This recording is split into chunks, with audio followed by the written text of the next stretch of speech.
요즘에 코로나 바이러스 때문에 이 세계가 불안에 떨고 있어요. 불안해.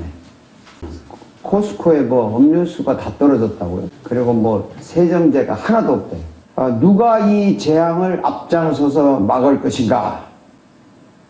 대통령이, 의사가, 아니면 재벌이, 약사가, 아니면 바이러스 연구학자가 누가 이것을 막을 것인가?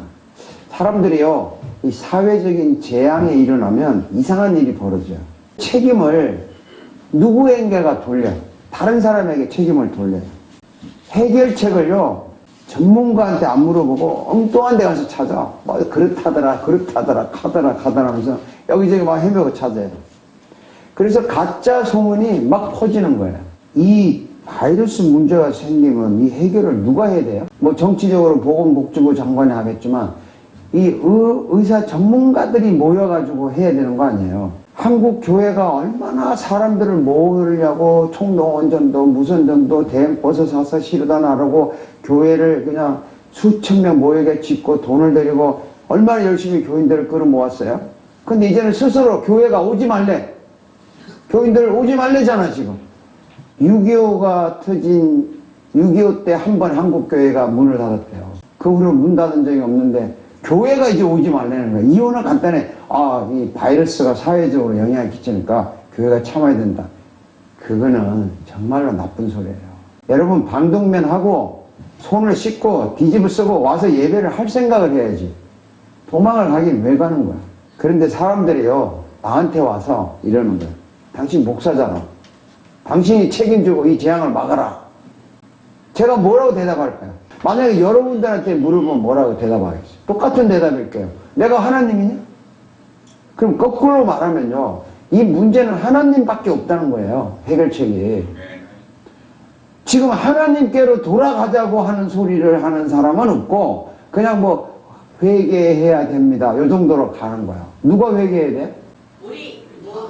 내가 회개해야지. 내가. 우리 모두 정답이지. 내가 회개를 해야지 뭐 남보고 회개할 거라고 생각을 합니까? 오늘 읽은 본문에도 비슷한 얘기가 있어요. 이 예수님의 유명한 설교, 기적을 보기 위해서 수많은 사람들이 모였잖아요. 남자만 어른만 5,000명이라니까 뭐 애들까지 다 합치면 뭐 10,000명도 넘겠죠. 저녁 시간이 되었어요. 먹을 것이 없어요. 그리고 식당이나 뭐 먹을 거 파는 데는 멀리 떨어져 있어요. 밤이 깊어요. 갑자기 예수님 12 제자들에게 말했어요. 뭐라고 말했는 줄 아세요? 이렇게 말했어요. 예수께서 그들에게 말씀하셨다. 너희가 그들에게 먹을 것을 주어라. 이게 말이 되냐고요. 제자들이 당연히 반발하죠. 제자들도 깐다고 좋아요. 이렇게 보세요. 제자들이 그들에게 말하였다. 그러면 우리가 가서 빵 200데나리온을 집 사다가 그들에게 먹이라는 말씀입니까? 뭐 200데나리온이 한 데나리온이 한 사람의 노동자 하루 품삯이다 이렇게 해석을 해서 200데나리온은 얼마다 이런 설명을 안 해도 돼요. 여러분. 어쨌든 돈 주고 우리 보고 사다가 먹이라는 겁니까? 제자들이 이렇게 반발했어요. 이거 성경이니까 부드럽게 말했지만 우리 같으면 이래. 아니 주님 이걸 말이라고 합니까 이거? 아니 우리 보고 갖다 이 수많은 사람 먹이라니요. 사실은 예수님은 자기가 능력을 베풀면 아무것도 없이도 다 먹일 수 있어요. 1만 명 아니라 10만 명도 먹일 수 있습니다. 혼자서 다 하실 수 있어요. 예수님은 할 줄 몰라서 그랬습니까? 그런데 왜 제자들에게 너희가 먹을 것을 주라고 했을까요? 그 이유가 있다고요. 책임을 제자들한테 돌린 거예요. 일단 너희들이 해. 예수님이 일을 하실 때 어떤 능력을 행하실 때 예수님이 어떤 사역을 하실 때 3가지 방법으로 일을 합니다. 하나는 예수님이 혼자 직접 하세요. 기적을 일으키고 병자를 고칩니다. 바다를 잠잠케 하고 무화과나무를 저주하고 죽은 자 살려고 예수님 마음대로 하세요. 또 한 가지 방법은 예수님이 간접으로 일해. 직접으로 일하지 않고 보이지 않게 도와줘요. 그 12년 0년 동안 혈류증 환자가 있는데 뒤에 조용히 와서 예수님의 옷을 만졌는데 병이 나왔어요. 여기 여자가 했는데 예수님이 참석 안 하는 것 같지만 병을 낫게 해주는 거예요. 간접적으로 하는 거예요. 또 수로보니게 여인의 딸이 와서 내 딸 살려달라고 그럴 때, 야, 나는 걔한테 안 줘. 뭐 이따위 소리 예수님 하신 거예요. 여기 수로보니 여인이 걔라도 좋으니까 먹다 남은 거 주세요. 그러니까 예수님이 네 믿음이 네 딸을 낫게 했다. 이 간접적으로 도와주는 거예요. 직접 안 하고. 또 베드로가 타락할 거라고 예언했거든요. 너 오늘 밤 지나면 나 3번이나 팔아먹을 놈이야. 그러니까 나는 절대 그럴 리 없다. 그럴 때 이렇게 말해요. 내가 네 믿음이 떨어지지 않도록 기도했다. 네가 다시 돌았을 때 굳건히 하라. 그렇게 말을 해요. 그럼 뭐냐면 간접적으로 도와주는 거예요. 기도를 해서. 그런 방법이 있고요. 3번째 방법은 우리와 함께 일하시는 방법이 있어요. 동업을 하시겠다는 거예요. 동업. 오늘 본문에 나온 이 얘기가 이거예요. 사실 빵 2개하고 물고기 5마리로 10,000명 이상이 먹고 12바구니가 남았어요. 이 기적을 행했어요. 근데 여러분 물어보십시다. 이 기적을 누가 행했습니까? 예수님. 그럴 줄 알았다니까. 내가 그럴 줄 알았다. 이 기적을 누가 행했어요? 예수님이 행했어요? 12제자가 했어요? 아니면 음식 가져온 꼬마가 행했어요? 모두가 다 했다고요. 이 성경 잘 보세요. 예수님이 행하셨다? 맞아요. 12제자들이 보세요. 12제자들이 먹을 거 찾으러 갔어요. 그리고 음식 가져온 꼬마가 내왔어요. 12제자들이 50명씩 100명씩 앉혔어요. 그리고 예수님이 12제자에게 빵을 들고 기도를 하고 12제자에게 주니까 12제자가 그걸 받아서 또 나눠줬어요. 이게 다 합작해서 한 거라고요.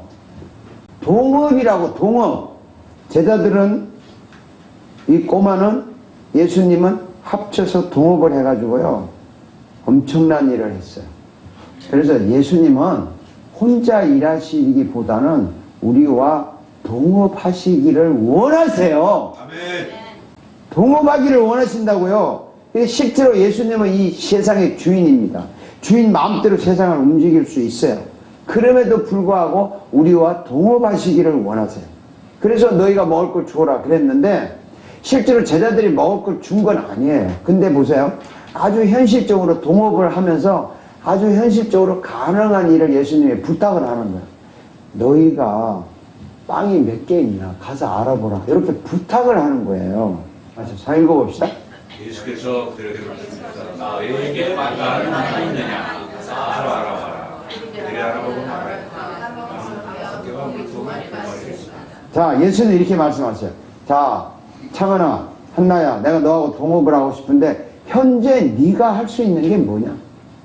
네가 할 수 있는 가능한 게 뭐냐? 이걸 물어보는 거예요. 너희에게 빵이 얼마나 있느냐? 현실적으로 내가 할 수 있는 일이 뭐냐? 이걸 묻는 거예요. 지금은 돈이 없어 못한다. 그거 안 묻고 지금 할 수 있는 일이 뭐냐 묻는 거라고요. 내가 돈이 있으면 이거 하겠다. 능력이 있으면 하겠다를 묻는 게 아니고 지금 너희에게 빵이 얼마나 있느냐. 지금 네가 할 수 있는 게 뭐냐. 제자들의 입장에서 보면은 이 10,000명 이상 되는 사람 먹이는 거 불가능해 보입니다. 그러나 예수님의 입장에서 보면 가능하냐 불가능하냐 크냐 작냐가 중요하지 않습니다. 현실적으로 할 수 있는 적은 일을 찾는 사람이 중요하지 빵과 물고기가 중요한 게 아니라 그 말이에요. 예수님은요 빵 이게 중요한 게 아니고 현실적으로 할 수 있는 일을 찾는 그 사람이 중요하다고. 자꾸 사람들은 뭘 시키면 나는 못해 나는 할 수 없어 이런 소리 하는데 그걸 원하는 게 아니에요. 현실적으로 네가 할 수 있는 게 뭐냐. 빵과 물고기보다는 현재 할 수 있는 일을 찾는 그 사람을 중요시 여기는 거예요. 그 사람과 동업하겠다는 겁니다. 동업. 그래서 너희가 먹을 걸 주어라 이 말은 지금 나하고 동업하자는 제안이에요. 나하고 동업하자. 아무리 작은 일이라도 나와 동업하면 기적을 일으켜 주겠다. 이렇게 제안하는 말씀이라고. 그래서 너희가 먹을 걸 주라 이러는 거예요. 실제로 예수님은 이 빵, 물고기 가지고 제자들과 동업했잖아요. 먹여야 한다고 하는 이 책임을 이루셨고 목적을 이루었잖아요. 다 모이고 남았잖아요. 그래서 어떤 책임이 있고 목적을 이루기 위해서는 예수님은 동업을 하시기를 원하신다고. 그래서 현재 할 수 있는 일을 찾아야 돼요. 가능한 일을 찾아야 돼요. 그 일을 찾는 사람은 이미 예수님의 기적에 동참하고 있는 겁니다. 예수님은 여러분과 동업하시기를 원하십니다. 아멘. 정말 동업하시기 원하세요. 혼자 하는 게 아니라고요. 여러분 혼자서 성경 구절을 소개하겠습니다. 성경 말씀이 가슴에 닿아야 돼요. 예수님은 기도할 때 동업하기를 원해요. 한번 읽어봅시다. 그것이 애들과 소신이 자고 있습니다.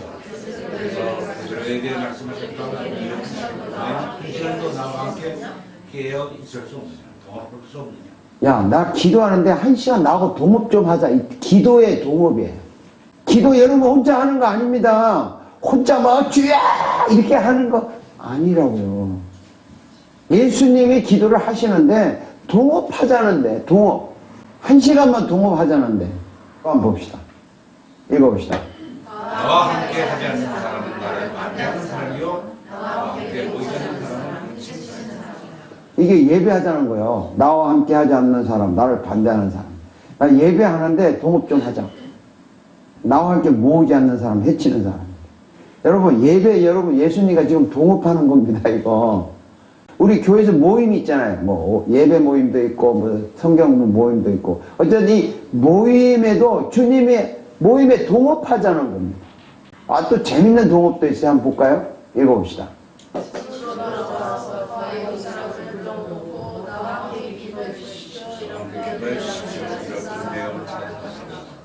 나와 함께 기뻐해달래. 파티 이런 거요. 파티를 열었는데 찾아가지고 이런 양을 찾아서 잔치를 하는데 나와 함께 동업하자. 여러분 파티 동업이에요. 파티 동업. 예수님이 혼자 기뻐하고 즐거워할 것 같아요. 같이 좀 기뻐하자. 같이 좀 즐거워하자. 동업하자. 그것뿐 아닙니다. 또 보세요. 읽어보세요. 예수께서 그에게 말씀하셨다. 나를 따르라. 나는 너희를 이게 사람 낚는 어부 구원하자는 거 아닙니까? 구원 동업을 하자는 거예요. 나를 따라와. 내가 너하고 사람 구원하는 일을 하겠다. 이거 아닙니까? 구원도 동업이에요. 여러분 혼자 전도하는 거 아니에요. 예수님이 사람을 구원하는데 좀 같이 동업하자. 동업자로서 우리를 불러주는 겁니다. 자, 또 한번 볼까요? 또 재밌는 동업이 있어요. 한번 읽어봅시다.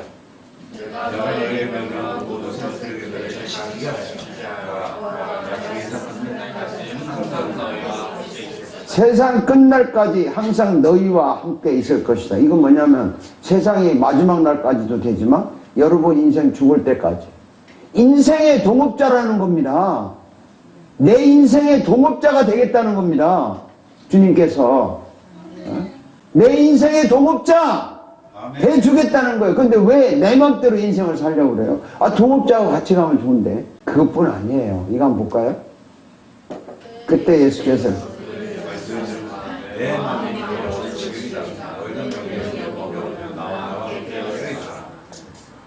여러분 예수님이 내 마음이 괴로워 죽을 지경이다.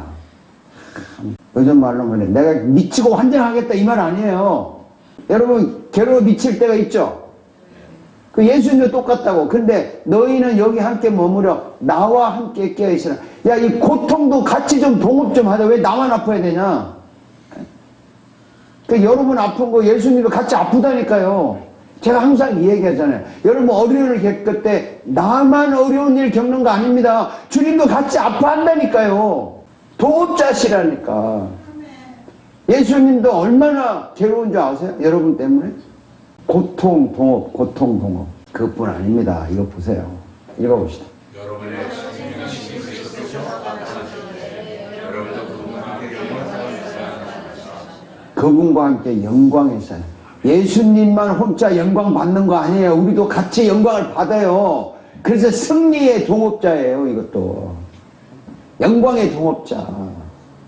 그러니까 주님은 우리와 같이 아파하고 같이 승리하고 같이 고생하고 같이 인생을 함께 하기를 원하신다는 거죠. 동업자라는 거죠. 내 속에 들어오셔서 그렇게 살고 싶다는 겁니다. 리차드 포스트 목사가 쓴 책에 그런 이야기가 나와요. 침대에서 누워 지내는 여인을 만났대요. 못 움직이니까. 근데 그 여인은 한 200장 되는 사진을 들은 앨범을 가지고 있더래요. 그리고 그 앨범을 보여주더라는 거예요. 목사님께. 그래서 지금 뭐 하는 겁니까? 자기가 누워서 아무것도 할 수 없어서 이 앨범에 있는 사진이 자기가 아는 사람들이 이 사람들 얼굴을 보고 누워서 기도한다는 거예요. 한 장씩 한 장씩. 침대에 누워 지내면서 현실적으로 할 수 있는 일은 그거밖에 없어.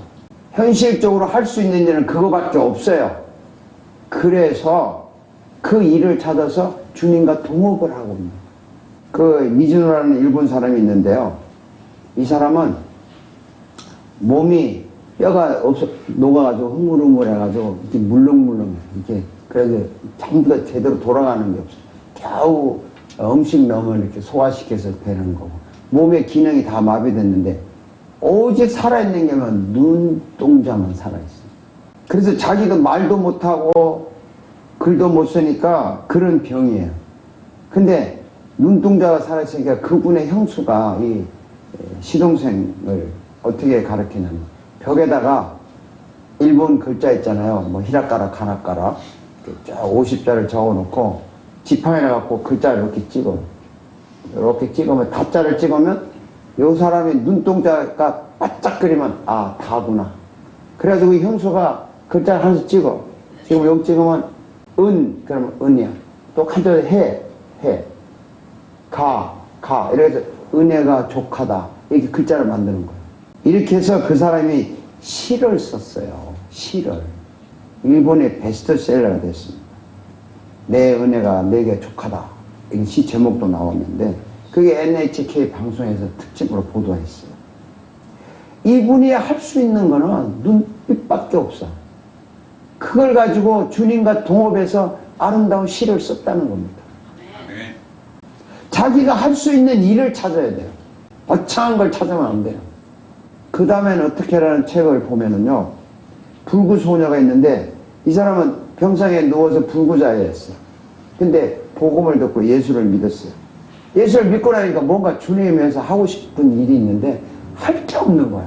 교회도 못 나가, 봉사도 못해, 전도도 못해, 성경 공부도 못 가, 아무것도 할 수 없어. 누워 있으니까. 목사님이 오셔가지고 누워서 기도하면 하나님이 기뻐하신다. 그렇게 말해요. 아, 내가 누워서 기도는 할 수 있구나. 이상한 일이 일어났습니다. 그 동네 지역의 사람들이 교회 나오기 시작했어요. 교회를 나오는 거예요. 그 지역의 사람들이.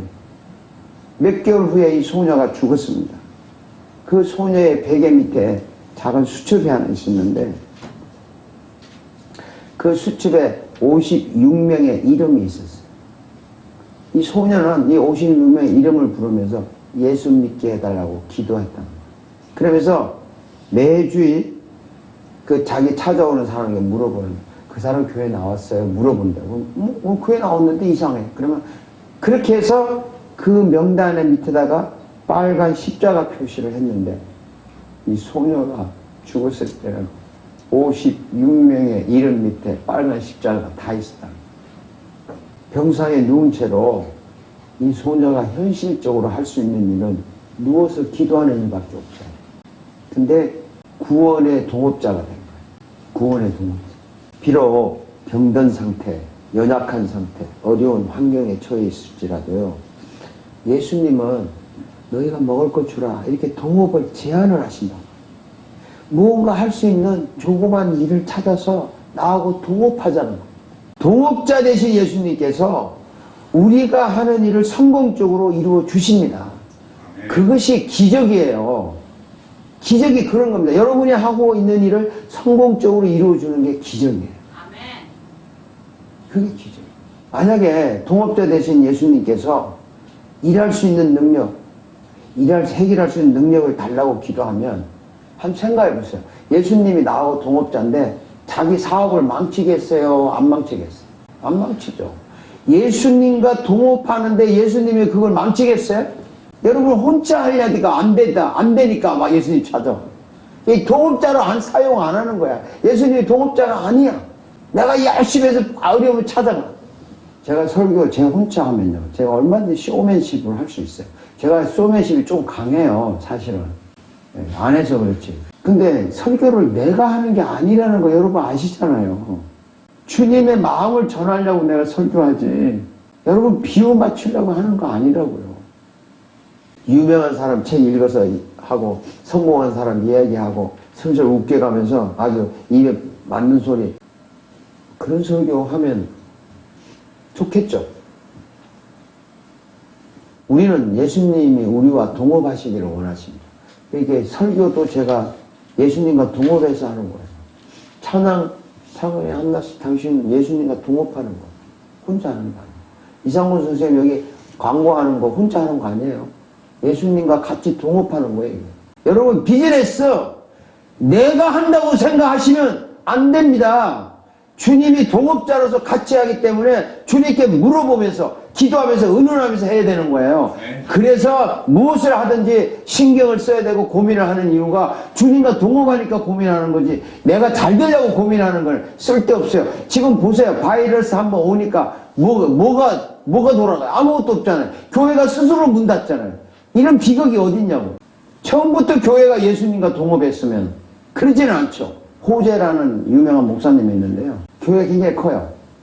그게 오늘의 양식에 오늘 날짜에 나와요. 프로그램이 교회가 너무 좋아. 그리고 그 연극을 공연을 하기 때문에 아주 인기가 있어서 사람들이 굉장히 많이 모여요. 근데 어느 날 목사님 생각한 거야. 프로그램 때문에 오냐? 연극 때문에 오냐? 아니면 순수하게 예배를 하기 때문에 오는가? 고민해가지고 프로그램을 싹 없앴어. 정말 순수하게 하나님과 예배하러 오는가 해서 교회 모든 걸 스탑했어요. 어떻게 될까요? 여러분 우리 교회는 뭐 여러분이 비가 오나 눈이 오나 뭐 내가 아무리 뭐 기분 나쁜 설교해도 다 듣고 오니까 여러분이 안 변하겠지만 여기서 모든 프로그램 다 중단하고 점심도 없습니다. 교회는 아무것도 없습니다. 오직 하나님과 예배하고 감동받고 은혜 받아서 밖에 가서 세상에 가서 다른 사람에게 소금과 빛이 되세요 하고 계속 순수하게 예배만 하자. 여러분 그래도 올 거죠? 물론 교제해야 돼요. 점심 먹어야 되고 프로그램 해야 되지만 그게 본질이 아니라고. 너희가 먹을 거 주라 이 말은 나하고 동업하자는 뜻이에요. 여러분 지금 학교 다니죠? 학생들은. 사업하죠? 직장 있죠? 그리고 여러분의 인생에 계획이 있잖아요. 목적이 있잖아요. 그것이 아무리 적은 보리떡 2개, 물고기 5마리 같은 1인분 식사밖에 안 되는 아무리 초라한 꿈이라도 초라한 일이라도 미래가 크든 작든 조그만 꿈이 있을 거예요. 여러분. 꿈이 있잖아요. 있죠? 근데 그 꿈을 예수님과 동업을 해야 된다는 거예요. 아멘. 내가 하니까 주님 도와주세요. 이게 아니라 주님과 동업을 하자는 거예요. 그게 진짜 믿음이고 진짜 실력이고 진짜 능력이에요. 동업하는 게. 예수님은 이미 능력과 기적을 준비하고 동업하자고 손을 내밀고 있잖아요. 너희가 먹을 걸 주라고 하잖아요. 지금. 여러분 어떻게 하실래요? 동업하실래요? 혼자 고민하다가 결정하다가 실패할래요? 아니면 절대 실패가 없는 예수님과 동업할래요? 아멘. 이 동업하면 어떤 일이 일어나는 줄 아세요? 한번 읽어봅시다. 주시를 위해 잘 동안 참사고 충성된 종아 내가 작은 일에 충성하였음에 내가 많은 것을 내게 맡기니 내 주인의 즐거움에 참여하였다. 적은 일에 정말 적은 일을 찾아서 동업을 했더니 큰 것을 맡긴다. 이게 축복이에요. 그러면서 주인의 즐거움에 참여. 이게 영광스러운 행복이잖아요. 가장 큰 행복이 뭡니까? 주님의 즐거움에 참여하는 게 행복이지 뭐가 있어요. 진정한 행복이 이겁니다. 주인 되신 예수님의 즐거움에 참여하도록 실패하지 않는, 실패가 없는 예수님이 우리를 동업자로 요구하시는 거예요. 예수님은 실패가 없습니다. 예수님은 실패가 없습니다. 예수님은 실패가 없습니다. 예수님과 동업하는 것은 실패하지 않습니다. 이게 오늘 너희가 먹을 것 주라 이 뜻이에요. 여러분, 실패 없는 예수님과 동업자가 된 걸 축하합니다. 네. 정말 축하합니다. 예수님의 동업자가 된 걸 정말 축하해요. 오늘부터 주님과 함께 멋지게 동업하면서 인생을 삽시다. 아멘. 자, 기도하겠습니다.